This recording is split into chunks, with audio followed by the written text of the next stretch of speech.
Makhluk hitam besar di jendela kamar.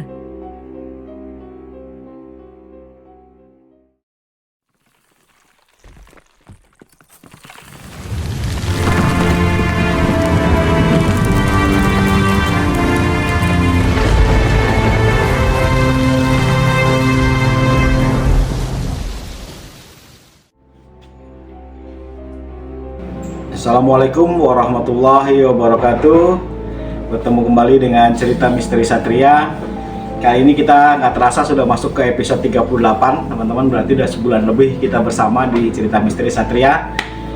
Sebelum kita mulai, saya cuman berharap dari teman-teman menyikapi semua cita-cita saya dengan kepala dingin, dengan ya terserah teman-teman deh, mau percaya mau apa, atau tidak yakin atau tidak percaya, itu terserah dari teman-teman semua. Cuman saya berniat untuk menceritakan bahwa kisah-kisah ini nyata yang saya alami sendiri dari kecil hingga sekarang. Oke, kita masuk langsung aja ke episode ke-38.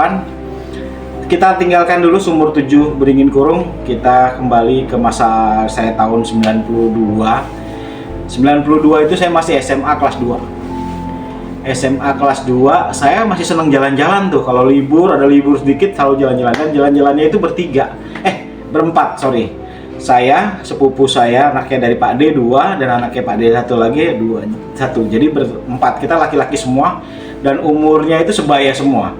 Kelahiran 74, 75, 76. Jadi kita tuh satu umuran. Dan itu kalau libur tuh selalu jalan-jalan. Selalu ada ke Bandung, atau pulang ke kampung halaman mbah-mbah kita. Nah, pada saat itu 92 itu kita pulang kampung ke tempat mbah kita. Mbah kita itu ada di Magelang. Di Magelang rumahnya itu di dalam suatu gang tapi pinggir jalan lah. Jadi rumahnya cukup etnis lah untuk ukuran Jawa. Itu di jalan Gang Mukti. Di Mbayeman Gang Mukti. Itu daerah-daerah gereja, daerah-daerah banyak orang-orang Kristiani yang tinggal di daerah sana dah. Kita tinggal di sana. Nah, kita tuh berempat laki-laki, dan tempat mbah itu kan karena sudah banyak yang sudah pada pergi, paling tinggal ada bule, ada kakak sepupu juga. Nah, itu tapi kita tinggal akhirnya kan tidur, karena kita cowok cuek-cuekan lah, tidur ada yang tidur di ubin, ada yang tidur di ruang tamu, ada yang tidur di ruang nonton. Nah, kebetulan di ruang nonton itu ada sebuah dipannya itu di atas sana, di sananya tuh ada jendela yang langsung keluar samping. Nah, kita sore itu kan masih ngobrol lah, kita kan karena temu kangen ya sama saudara-saudara. Di hari pertama kita datang ketemu kan pagi, terus kita tidur istirahat dulu sebentar, terus siangnya kita ngobrol. Nah, menjelang sore itu kan kita masih udah ngobrol, terus masing-masing pengen mandi dan lain-lain. Saya mandi tuh mau masuk lewat pintu samping. Dari situ udah terasa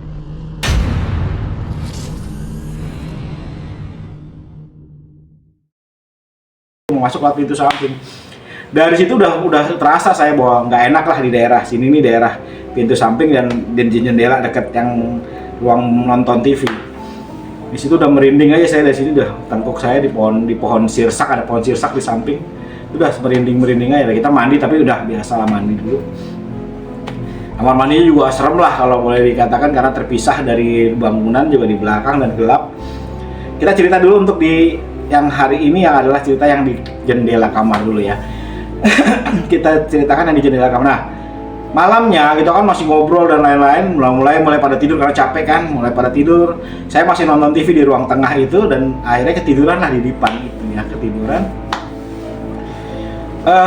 Jelang tengah malam tuh kan biasanya suka pengen pipis ya gitu kan, kadang-kadang pengen pipis. Saya langsung ke belakang kan, nggak ada masalah tuh. Begitu balik, saya kaget, pintu tuh jendela tuh udah kebuka kan. Saya kaget, ada masa tadi kan udah tertutup dan saya dikunci sama bule saya, udah dikunci. Nah, tiba-tiba pintu itu terbuka, jendelanya terbukanya nggak lebar cuman gitu kan. Saya mau tutup begitu, tiba-tiba maju begitu, ada dari arah pohon sirsak tuh maju besar sekali, hitam, tapi saya nggak bisa wujudnya, cuman dia rambutnya kayak gondrong gitu, panjang gitu, belum bulat gitu, agak panjang dan tinggi lah, tingginya mungkin lebih dari pintu. Mendekat, jadi kan, waduh, saya kan kaget, wah, langsung saya tutup, buah gitu kan, karena takut kan, udah takut buah gitu kan, karena kencang dan bule saya bangun. Ada apa yuk, ada apa kan gitu kan.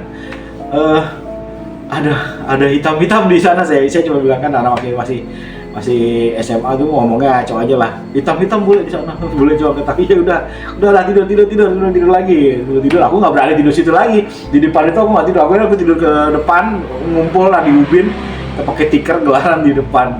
Jadi itu gangguan pertama yang kita nginep di Magelang, itu tempat mbah kita.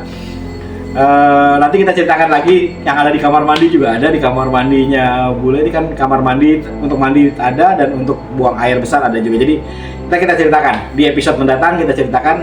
Untuk episode 38 kita cukupkan dulu, hanya itu aja yang bisa saya ceritakan. Dan itulah penglihatan saya ketika saya nginep di rumah mbah, lihat makhluk besar hitam itu mendekati jendela, dan saya nggak, karena saya udah keburu tutup dan nggak ada. Nah, akhirnya sampai situ udah hilang, nggak ada apa-apa lagi, cuman saya melihat wujud itu dari samping rumah dekat pohon sirsak. Demikian teman-teman, sekali lagi saya mohon maaf bila ada cerita-cerita saya ada kata-kata yang tidak berkenan, dan saya mohon untuk kita besar hati dan dengan kepala dingin, dengan pemikiran yang baik. Cerita ini memang asli, nyata, real, kisah nyata saya bagikan kepada teman-teman untuk sebagai cerita saja. Terserah teman-teman menyikapinya bagaimanapun, tapi yang jelas saya berbagi cerita. Demikian cerita Misteri Satria episode 38. Ketemu lagi di episode mendatang. Wassalamualaikum warahmatullahi wabarakatuh.